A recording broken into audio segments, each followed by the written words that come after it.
அந்த நீர்வீழ்ச்சிக்குள்ள அந்த சிலுவையை போட்டோன்னா அது அப்படியே தண்ணியிலே அடிச்சுட்டு போயிருச்சாம். ஏன்னா அது ரொம்ப குட்டியா இருந்துச்சு.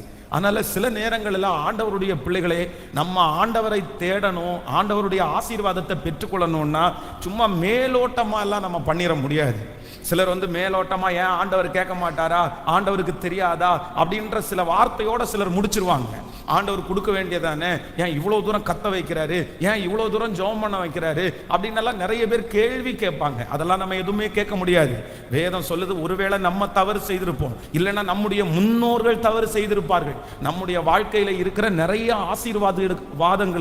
ஆசீர்வாதங்களுக்கு குறைவு யாருன்னா, ஒண்ணு நம்மளா இருப்போம், இல்லைன்னா நம்முடைய முன்னோர்களா இருப்பார்கள்.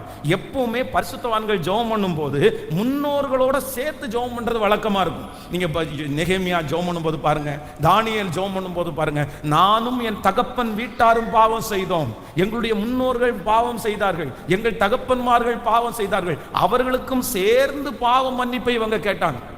அது எதுக்கு அப்படி கேட்கணும் அப்படின்னு எல்லாம் கேள்வி கேட்ற முடியாது. அதனால ஆண்டவருடைய பிள்ளைகள் இந்த 100 நாட்களும் நீ சில நேரத்தில் அப்படிதான் உங்களுக்கு கடினமா இருக்கும், ஒன்றும் நடக்காதது போல கூட இருக்கும். ஆனா நான் நம்புறேன், எப்படி நாகமான் அந்த ஆத்துல இறங்கி 7வது டைம் முங்கி எந்திரிக்கும் போது அற்புதத்தை பெற்றுக்கொண்டானோ, அதே போல இந்த 100 நாட்கள் ஜெபம் முடியும் போது அவனுடைய சரீரம் பச்சை குழந்தையினுடைய சரீரம் போல் மாற்றப்பட்டது போல அற்புதம் நடக்கும். அந்த காரியத்திலிருந்து ஒரு விடுதலை நடக்கும்.